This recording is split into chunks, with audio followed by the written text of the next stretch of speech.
Hola, buenas tardes, ¿cómo están? Bienvenidos a mi canal. Eh, Hoy día aquí en Santiago de Chile tenemos un día como súper invernal, bien oscuro, bien nublado, a pesar que todavía no estamos en la estación, porque estamos entrando al último mes de otoño. Pero bueno, el clima decidió amanecer así hoy día, así que para traer un poco de luz a este día, qué mejor que hablar del periodo dorado de la literatura japonesa, el periodo Heian. Pero hoy día no vamos a hablar ni de una antología, ni de un poeta en específico, sino que vamos a hablar de una información complementaria. Cuando uno lee literatura de cierta cultura o de cierto periodo histórico, si uno no tiene un conocimiento, aunque sea básico, de aquello, cuesta un poco comprender en su totalidad lo que uno está leyendo, cuesta un poco hacerse una imagen en la mente. Y una de estas cosas que es importante tener en cuenta es la arquitectura. Hoy día específicamente vamos a hablar de, espero que no brille demasiado con el reflejo de la luz, el Shinden Tsukuri, un tipo de arquitectura que nace en este periodo y que además influye estilos arquitectónicos posteriores en los periodos Kamakura, etcétera. Así que nos vamos a ir con el video donde vamos a entrar un poco a ver detalle por detalle a qué se refiere este estilo de construcción. Y nada, vámonos con el video entonces. Veamos entonces la estructura del Shindansukuri. Acá tenemos una vista aérea en la cual podemos ver que no es una casa objetivamente, sino que son una serie de edificaciones y que están unidas por estos pasillos techados. Tenemos un patio interior, una suerte de patio de luz. También tenemos un patio externo que comunica con este jardín, un jardín hecho por el hombre en el cual se trataba de representar la naturaleza, pero una naturaleza hecha por el hombre, una naturaleza manejada, intervenida. Vamos a ver un poco más en detalle entonces, donde tenemos estas distintas habitaciones. La principal, el shinden, donde se podían dedicar, por ejemplo, a que se durmiera o se pudiera hacer una siesta durante el día. El 2, el 3 y el 4 son también habitaciones a las cuales se les podían dar distintos usos.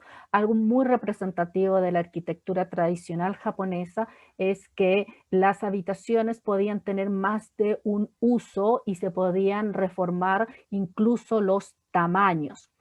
El Watadono, el número 5, son uno de estos pasillos que estaban a la misma altura que las habitaciones y estaban techados, por lo tanto uno podía pasar de una habitación a la otra sin necesidad de tener que salir objetivamente de toda la estructura. Y el Tsuridono tenemos estas dos suerte de galerías que van encerrando este patio principal y comunican con el jardín artificial. Acá tenemos una visión de este pasillo que quedaba alrededor de toda la construcción, en la cual, por ejemplo, los varones cuando visitaban a alguna dama, ellos se quedaban en este pasillo externo y ellas se bajaban estas persianas que están enrolladas acá arriba y por lo tanto ellos no podían ver a las damas, pero las damas sí los podían ver. Y también existían esta suerte de como cortinas puestas en estos marcos que se ponían alrededor de la persona y así si es que el varón levantaba un poquito la persiana, tampoco iba a ver a la mujer porque iba a estar cubierta con estas como pantallas, por decir de alguna manera, los quichó. Eh, Además de estas persianas, se podía cerrar ya con una suerte como de enrejado que protegía, estaba cubierto interiormente con papel y por lo tanto permitía proteger un poco más de el viento, por ejemplo, pero a su vez dejaba que entrara la luz, una luz evidentemente muteada por el papel y por lo tanto una luz mucho más suave. La estructura en general estaba en completo, estaba a una altura desde el suelo, precisamente para evitar el problema de las inundaciones. En Japón, la temporada de lluvia se da en verano, donde es más o menos un mes en el que llueve todos los días, todo el día. Por lo tanto, el tema de la inundación era muy probable. Los cauces de los ríos subían muchísimo, entonces se hacían estas villas en una altura.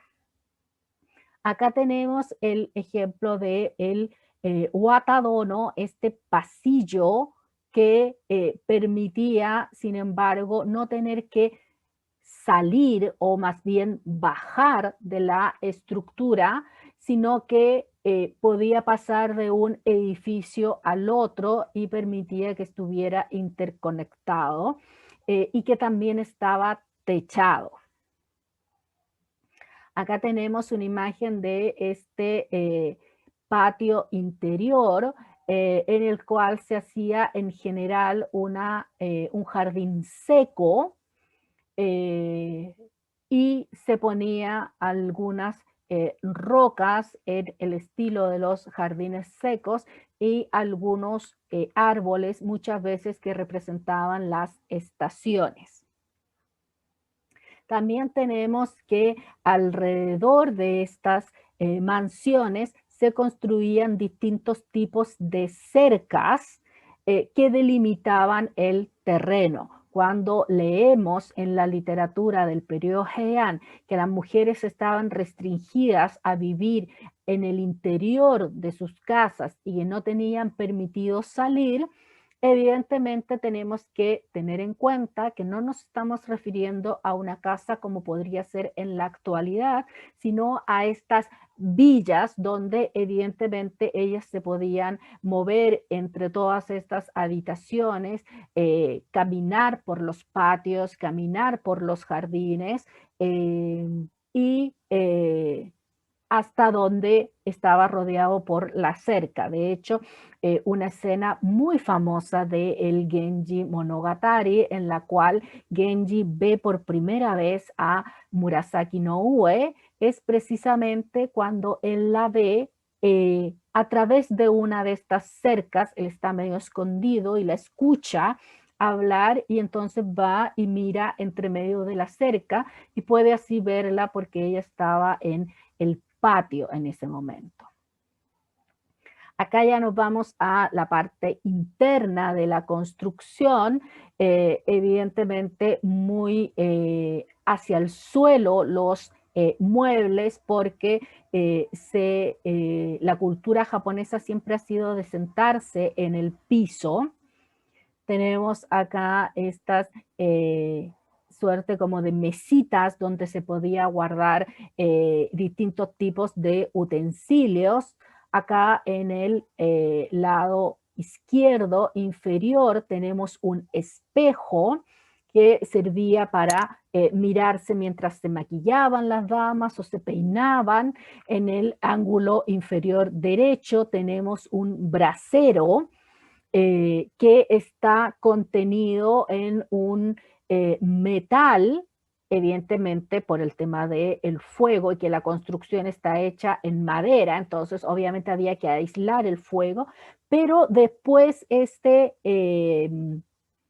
objeto de metal está puesto en un objeto lacado, porque evidentemente tenía que ser a su vez de un objeto funcional, en este caso que generara calor, también un objeto estético.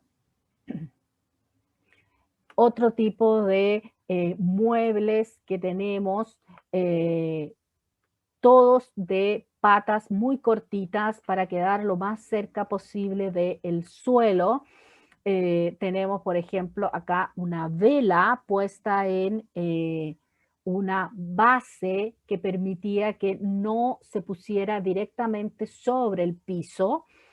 Ya dijimos, para evitar la construcción estaba hecha en madera y las alfombrillas, las esterillas eran de tatami, que también es de una fibra vegetal, por lo tanto el fuego había que mantenerlo lo más resguardado posible.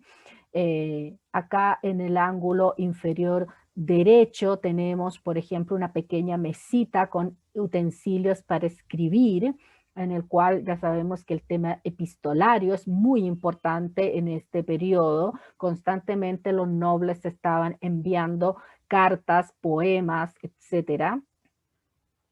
Y acá tenemos una imagen muy clásica de estos rollos que acompañaban a las historias, en las cuales a las construcciones se les quitaba el techo y por lo tanto se permitía, con la técnica de a ojo de pájaro, ver las escenas que iban sucediendo de manera simultánea, tanto dentro de las habitaciones como fuera de ellas.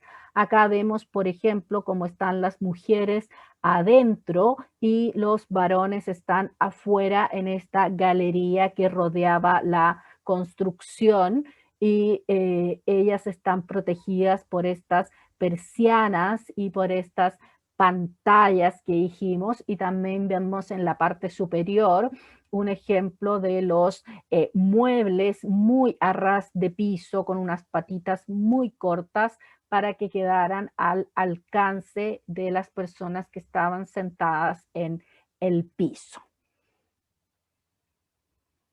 Bien, entonces espero que ahora cuando lean, qué sé yo, el Genji Monogatari, por ejemplo, o el Makura no Soshi, el libro de la almohada, puedan hacerse una imagen mental mucho más precisa, mucho más acabada, y se puedan imaginar estos personajes en estas villas palaciegas, y puedan disfrutar muchísimo más su lectura. Antes de despedirme, quiero recordarles que mi nuevo libro, que es Poesía, Introducción a la Poesía Clásica Japonesa, está disponible no solo para comprarlo en Chile, sino también desde el extranjero. Lo pueden comprar desde Estados Unidos, España, México, Argentina, Bolivia, Perú, etcétera, a través de Busca Libre. Voy a dejar el link acá en la descripción del video. Y con esto me despido por esta semana, entonces, deseándoles a todos que se encuentren muy bien, que se mantengan a salvo, y nos vemos en un próximo video. Bye bye.